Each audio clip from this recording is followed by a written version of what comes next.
So hello everyone, आज हम लोग देखने वाले हैं हमारा पार्ट 9 रिकॉर्ड होने वाला है। ठीक है, इससे पहले हमने 8 पार्ट कंप्लीट कर चुके हैं। ठीक है, ये पार्ट 9 है। तो बाकी के 8 वीडियो नहीं देखो तो पहले जाके उसको देख लेना। जब हमारा कॉन्स्टिट्यूशन बन गया था ना, उस समय ये खाली आपको ये चार्ट याद कर लेना है। जब हमारा कॉन्स्टिट्यूशन बना था तो कॉन्स्टिट्यूशन बनने के टाइम पे कॉन्स्टिट्यूशन के कितने पार्ट बनाए गए थे? 22। और अभी प्रेजेंट में कितने पार्ट है? 25। आर्टिकल्स कितने थे? 395। और अभी प्रेजेंट में कितने? 448 प्लस। स्केड्यूल की बात करेंगे तो 8 स्केड्यूल थे, अभी कितने हैं? 12 स्केड्यूल है। ठीक है, तो आज हम हमारा स्केड्यूल कंप्लीट करने वाले हैं। उसके बाद हम लोग पार्ट पे जाएंगे। ठीक है, पार्ट वाला कंप्लीट करेंगे, आर्टिकल ऑटोमेटिक कंप्लीट हो जाएगा। ठीक है, तो ये आपको याद कर लेना, बेसिकली 1 मिनट वीडियो रोक के याद कर लेना। चलो, तो आज हम लोग बेसिकली स्केड्यूल के बारे में पढ़ने वाले हैं। ठीक है, तो मैं खाली अभी देखो, मैं गारंटी दे रहा हूँ इस वीडियो के लास्ट तक, ठीक है, आपको याद हो चुकी होगी चीज़ें। समझ में आ रहा है?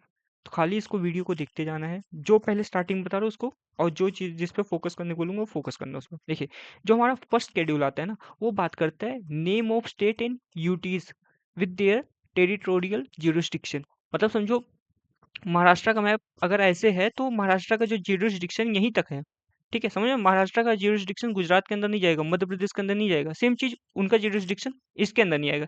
जैसे ये इनका बॉर्डर है, बॉर्डर के बाहर इनको नहीं जाना है। इनकी टेरिटरी कहाँ तक है वो हमारा फर्स्ट शेड्यूल बताता है। फर्स्ट शेड्यूल में आपको पहला वर्ड, ये टी वाला वर्ड जो मैंने हाईलाइट किया, बस इसको ध्यान रखना है। ठीक है, क्यों याद करने के लिए बोलो, आगे समझ में आएगा। ठीक है, सेकंड शेड्यूल में बात होती है, ये लास्ट तक याद हो जाएगा, देख लेना। सेकंड शेड्यूल में बात होती है सैलरी अलाउंसेस एम्यूलमेंट्स, मतलब जो हमारे प्राइम मिनिस्टर होंगे, ठीक है, प्रेसिडेंट होंगे, वाइस प्रेसिडेंट होंगे, उनको कितनी सैलरी दी जाएगी, कितना अलाउंस दिया जाएगा, कितना एमोलमेंट्स मिलेगा। ठीक है, उनका देखो सैलरी वगैरह है, तो कितना दिया जाएगा किसको, उसकी बात किस में की गई है? सेकंड शेड्यूल में। थर्ड शेड्यूल में बात करते हैं, देखो अब सैलरी वगैरह तो दे दिए, जब वो लोग बनेंगे प्राइम मिनिस्टर या प्रेसिडेंट, उनको ओथ भी दिलाना पड़ेगा। ओथ एंड अफर्मेशन की बात किसमें की गई है? थर्ड शेड्यूल में। ठीक है, यहाँ ए को मैंने हाईलाइट किया, ये ए को ध्यान में रखो।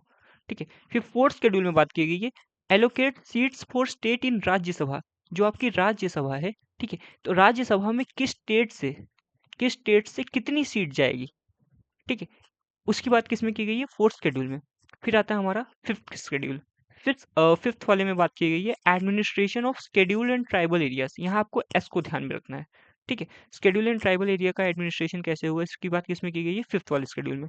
सिक्स शेड्यूल में बात की गई है special provision for other tribal areas. Other tribal areas में कौन कौन आते हैं? असम, मेघालय, त्रिपुरा, मिजोरम। इसको याद रखना है, ATMM, मतलब ATM होता है तो एक M एक्स्ट्रा आ रहा है। ठीक है, यहाँ खाली आपको ओ को ध्यान रखना है। सेवेंथ में बात की गई है allocation of power between centre and state. देखो, जैसे मैंने लास्ट क्लास में भी बताया था कि देखो, एक होती है यूनियन लिस्ट, एक होती है स्टेट लिस्ट, एक होती है कॉन्करेंट लिस्ट। यूनियन लिस्ट या इसको हम लोग फेडरल लिस्ट भी बोलते हैं, मैंने एफ को हाईलाइट किया, एफ पे ध्यान रखना। इस पे ना खाली सेंट्रल गवर्नमेंट जो भी लॉ वगैरह बनाती है। स्टेट लिस्ट पे स्टेट गवर्नमेंट, सेंट्रल गवर्नमेंट भी बना सकती है। कॉन्करेंट लिस्ट पे दोनों जन बनाते हैं। समझ में आया? ठीक है, उसके बाद आता है हमारा एट शेड्यूल। इस पे बात किया गया है ऑफिशियल लैंग्वेज पे, ओ पे ध्यान रखना है। ऑफिशियल लैंग्वेजेस, ठीक है, टोटल 22 ऑफिशियल लैंग्वेजेस है। ठीक है, ऑफिशियल लैंग्वेजेस की बात की गई है। फिर नाइन्थ शेड्यूल में बात किया गया है लैंड रिफॉर्म्स। ठीक है, आपको पता होगा पहले जमींदार वगैरह होते थे। ठीक है, जमींदार जिनके पास बहुत ज़्यादा जमीन वगैरह होती थी, तो ये लैंड रिफॉर्म्स लाके उन जमींदारों को निकाल दिया गया था। तो नाइन्थ शेड्यूल में लैंड रिफॉर्म्स की बात हुई है। टेंथ वाले में एंटी डिफेक्शन लॉ, यहाँ डी पे ध्यान रखना है, एंटी डिफेक्शन लॉ। ठीक है, ये पॉलिटिक्स रिलेटेड है। 11th वाले में बात की गई है पंचायती राज की। ठीक है, यहाँ मैंने पी को हाईलाइट नहीं किया, पी को ध्यान रख लेना। ठीक है, यहाँ समझो पी के ऊपर हाईलाइट है। और 12th में बात की गई है म्यूनसिपल कॉर्पोरेशन, एम पे ध्यान रखना है। समझ में आया? नहीं समझ में आया होगा, ठीक है, इधर आप भी कुछ लोगों ने देख भी लिया होगा। इधर देखो, आपको दिख रहा होगा टीयर्स ऑफ ओल्ड पीएम। ठीक है, ये कोट आपको 2-3 बार बोल देना, tears of old PM, tears of old PM, tears of old PM. बस यही आपका पूरे हमारे 12 शेड्यूल है। समझ में आया? टी से हो गया आपका टेरिटरीज, जो भी उनकी टेरिटरी वगैरह है। ई से हमारा हो गया इमोल्यूमेंट्स। ठीक है, ए से हमारा अफर्मेशन। समझ में आ रहा है?